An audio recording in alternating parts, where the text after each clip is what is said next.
Bầu trời, không gian không một dấu chân, nhưng chưa bao giờ bình yên. Trong học thuyết quân sự hiện đại, làm chủ bầu trời chính là chiếc chìa khóa vạn năng để quyết định cục diện của mọi cuộc chiến.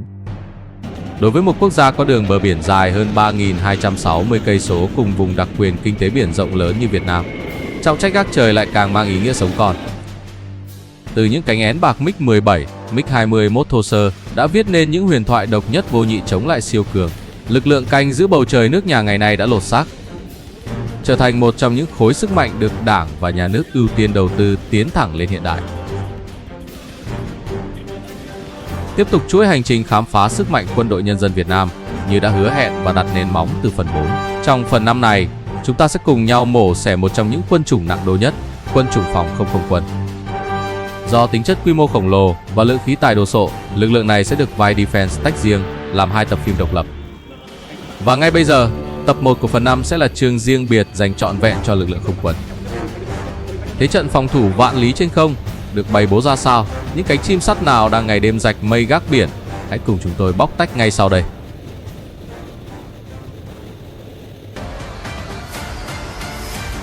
Hãy nhấn like và đăng ký kênh để ủng hộ Trạm Vũ khí.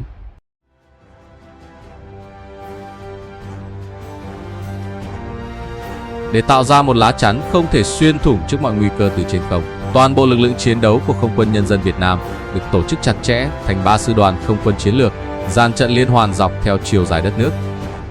Mỗi sư đoàn nắm giữ một phân khu không phận, tạo thế bọc lót, hiệp đồng binh chủng và sẵn sàng cất cánh chi viện thần tốc cho nhau trong mọi tình huống.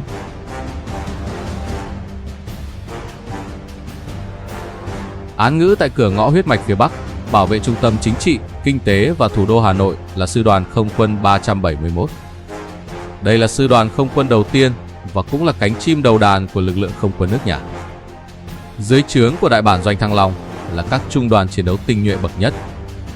Đầu tiên là trung đoàn tiêm kích 921, đoàn sao vàng đóng tại sân bay Yên Bái và trung đoàn 927 đoàn Lam Sơn tại sân bay Kép, Bắc Giang, những đơn vị có bề dày truyền thống bậc nhất, gánh vác trọng trách bảo vệ vùng trời Đông Bắc và thủ đô. Đặc biệt là trung đoàn tiêm kích bom 923 đoàn Yên Thế đóng tại căn cứ Thọ Xuân, Thanh Hóa.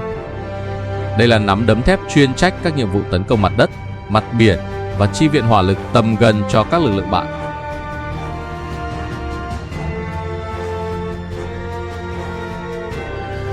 Dịch chuyển xuống giải đất miền Trung và khu vực Tây Nguyên chiến lược, nhiệm vụ gác trời, gác biển tiền tiêu được giao cho sư đoàn không quân 372.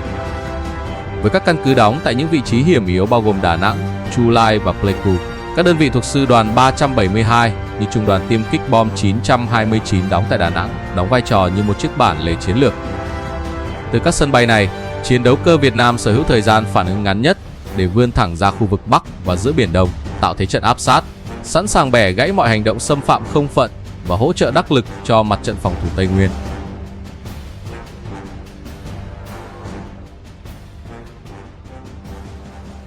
Cuối cùng, trọng điểm trong bố phòng địa chính trị và bảo vệ chủ quyền biển đảo hiện nay chính là địa bàn của sư đoàn không quân 370, lực lượng bảo vệ vùng trời Nam Bộ, Nam Trung Bộ và toàn bộ thềm lục địa phía Nam. Sư đoàn 370 sở hữu những căn cứ không quân có quy mô lớn và nhộn nhịp nhất cả nước. Trong đó, trung đoàn tiêm kích 930 Lâm đoàn Biên Hòa là đơn vị mang tính bứt phá, nơi đầu tiên tiếp nhận và vận hành các dòng siêu tiêm kích hiện đại nhất. Song song đó là trung đoàn tiêm kích bom 937 đoàn Hùng Vương, đóng tại căn cứ chiến lược Phan Giang, một sân bay quân sự kiên cố với vị trí địa lý lý tưởng nhất để các phi đội tiêm kích thực hiện các chuyến bay tuần tra đường dài ra quần đảo Trường Sa và các nhà giàn DK-1.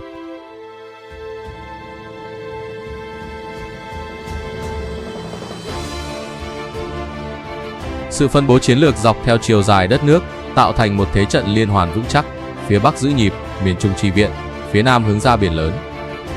Một bố cục bàn cờ quân sự hoàn hảo, đảm bảo không một mét không phận hay chủ quyền biển đảo nào bị bỏ sót.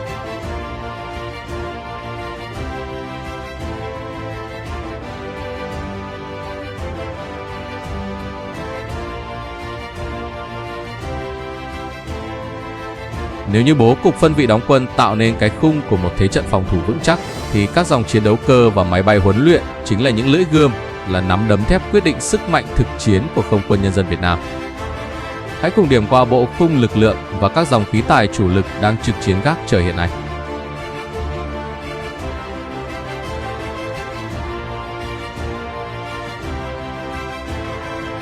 Đứng đầu tiên trong danh sách trực chiến là huyền thoại Su-22 gồm các phiên bản M4 và biến thể huấn luyện UM3K. Dù đã có nhiều thập kỷ phục vụ, nhưng với thiết kế cánh cụp cánh xòe độc đáo, Su-22 vẫn là dòng tiêm kích bom chuyên trách tấn công mặt đất và mặt biển cực kỳ lợi hại. Ước tính Không quân Việt Nam hiện vẫn duy trì vận hành khoảng trên dưới 30 chiếc Su-22. Đây là lực lượng thường xuyên thực hiện các chuyến bay tuần tra trường xa ở độ cao thấp, mang theo các loại bom, tên lửa hành trình diệt hạm dòng KH để sẵn sàng bẻ gãy mọi ý đồ của đối phương trên Biển Đông.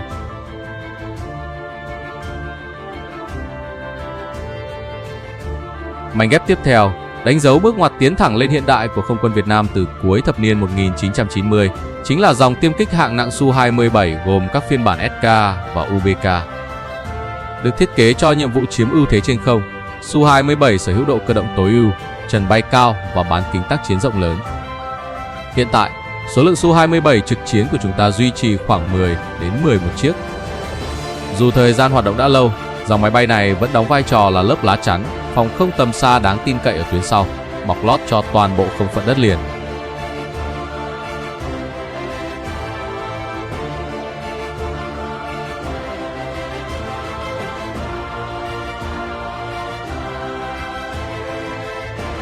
Và đây, ngôi sao sáng nhất, nắm đấm định hướng chiến lược mạnh mẽ nhất của Không quân Việt Nam. Thời điểm hiện tại, siêu tiêm kích đa năng Su-30MK2, biệt danh Hổ Chúa Biển Đông. Với số lượng biên chế đông đảo nhất lên tới 35 chiếc, chia đều cho các trung đoàn chủ lực, Su-30MK2 chính là xương sống của thế trận giữ trời. Đây là dòng chiến đấu cơ thế hệ 4 cộng đa năng, sở hữu radar tầm xa mạnh mẽ, buồng lái 2 chỗ ngồi tối ưu cho tác chiến đường dài và khả năng mang phóng các loại vũ khí chính xác cao như tên lửa diệt hạm tốc độ cao KH-31A hay tên lửa hành trình KH-59. Su-30MK2 chính là hung thần đối với mọi biên đội tàu chiến muốn xâm phạm thềm lục địa nước ta.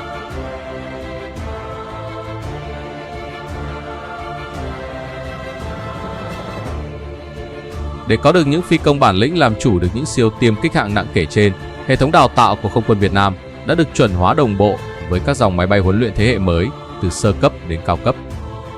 Đầu tiên là Yak-52, dòng máy bay huấn luyện cánh quạt sơ cấp giúp các học viên phi công làm quen với những bài học bay cơ bản nhất trước khi bước lên dòng phản lực như Yak-130. Bước lên nấc thang tiếp theo là huyền thoại L-39C và phiên bản nâng cấp hiện đại L-39NG với số lượng bàn giao ước tính khoảng 12 chiếc. Đây là dòng máy bay huấn luyện phản lực phản ứng nhanh, giúp phi công rèn luyện kỹ năng bay tốc độ cao và nhào lộn chiến thuật. Cuối cùng là giảng đường trên không tối tân nhất, Yak-130 với biên chế khoảng 12 chiếc. Sở hữu hệ thống lái mô phỏng fly-by-wire cực kỳ thông minh, Yak-130 có khả năng giả lập buồng lái và tính năng bay của các dòng tiêm kích thế hệ 4 và thế hệ 5. Đây chính là chiếc bàn đạp cốt lõi để đào tạo ra những thế hệ phi công tinh nhuệ, sẵn sàng tiến thẳng lên làm chủ tương lai của Không quân Nhân dân Việt Nam. Đặc biệt, bên cạnh hệ thống đào tạo theo hệ Nga truyền thống, Không quân Việt Nam đã có một bước đi mang tính đột phá khi đưa vào trang bị dòng máy bay huấn luyện cánh quạt tiên tiến T-6 Texan 2 do Mỹ sản xuất. Với hợp đồng tiếp nhận số lượng ước tính khoảng 12 chiếc T-6 Texan 2, sở hữu hệ thống buồng lái kính hiện đại, tích hợp công nghệ điện tử hàng không tiên tiến. Sự xuất hiện của dòng máy bay Mỹ này không chỉ giúp các học viên phi công Việt Nam tiếp cận sớm với tư duy thiết kế, ngôn ngữ và hệ thống hiển thị chuẩn phương Tây, mà còn là bước chuẩn bị chiến lược, mở ra khả năng chuyển loại và làm chủ các dòng chiến đấu cơ hiện đại của phương Tây trong tương lai.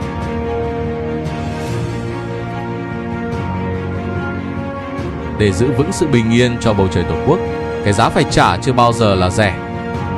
Mỗi bàn bay cất cánh không chỉ có niềm tự hào, mà còn có cả những hiểm nguy trực chờ từ sự cố kỹ thuật hay thời tiết cực đoan.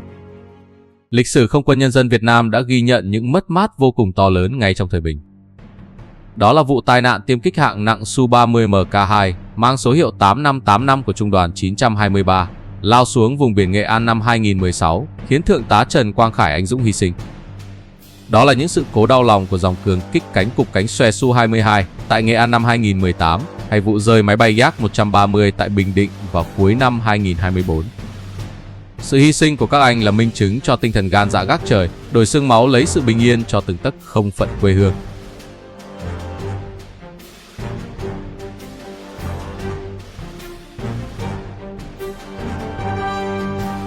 Vượt qua những mất mát, bài toán hiện đại hóa lực lượng luôn được đặt lên hàng đầu. Trong quá khứ, báo chí quốc tế từng tốn không biết bao nhiêu giấy mực về những thương vụ hụt của không quân Việt Nam.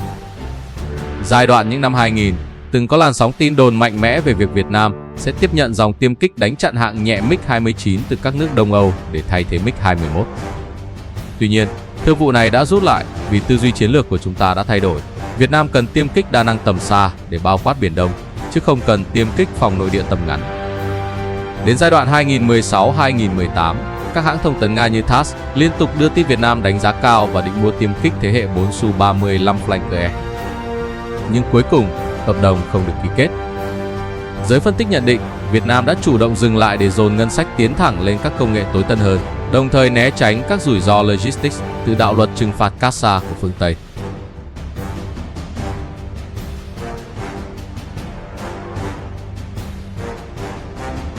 Vậy hiện tại và tương lai, khi phi đội Su-22 đang dần đi hết niên hạn sử dụng, Việt Nam sẽ chọn thần sấm nào để thay thế? Bàn cờ tin đồn lúc này đang chứng kiến cuộc đua nghẹt thở giữa các cường quốc, thể hiện rõ tư duy đa dạng hóa vũ khí, không phụ thuộc vào một nguồn cung duy nhất của Hà Nội. Phương án thứ nhất, chiếm tỷ lệ dự đoán cao nhất từ giới ngoại giao, đó là dòng tiêm kích hạng nhẹ F-16 Viper của Mỹ. Báo chí quốc tế đã xác nhận hai bên có các cuộc thảo luận cấp cao. F-16 cực kỳ tối ưu về chi phí vận hành, đa năng và Mỹ sẵn sàng cung cấp các gói hỗ trợ tài chính để Việt Nam thay thế hoàn toàn vai trò bảo vệ đất liền của Su-22. Phương án thứ hai, ứng viên gây bất ngờ từ Bắc Âu, dòng tiêm kích JAS-39 Gripen của Thụy Điển. Gripen nổi tiếng với khả năng cất hạ cánh dã chiến trên đường cao tốc, chi phí bảo dưỡng siêu rẻ, cực kỳ phù hợp với học thuyết chiến tranh nhân dân, phân tán lực lượng của Việt Nam. Và phương án thứ ba, duy trì hệ Nga truyền thống, tiến thẳng lên tiêm kích tàng hình thế hệ 5 Su-57 hoặc đợi Su-75 của Nga thành hình. Việc Việt Nam đưa vào vận hành Yak-130 và T-6 Texan chính là bước chuẩn bị hoàn hảo về con người. Dù chọn giải pháp nào, không quân Việt Nam chắc chắn sẽ tạo nên một bước ngoặt đột phá, xây dựng một lực lượng canh trời đủ sức răn đe trước mọi thế lực.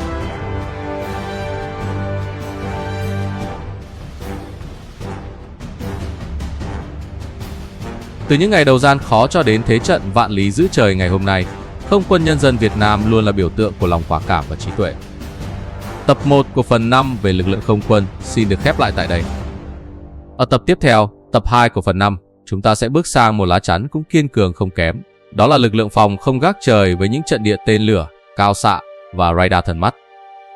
Nếu yêu thích nội dung này, đừng quên nhấn like, đăng ký kênh Trạm Vũ khí và bật chuông thông báo để không bỏ lỡ tập phim tiếp theo. Xin chào và hẹn gặp lại!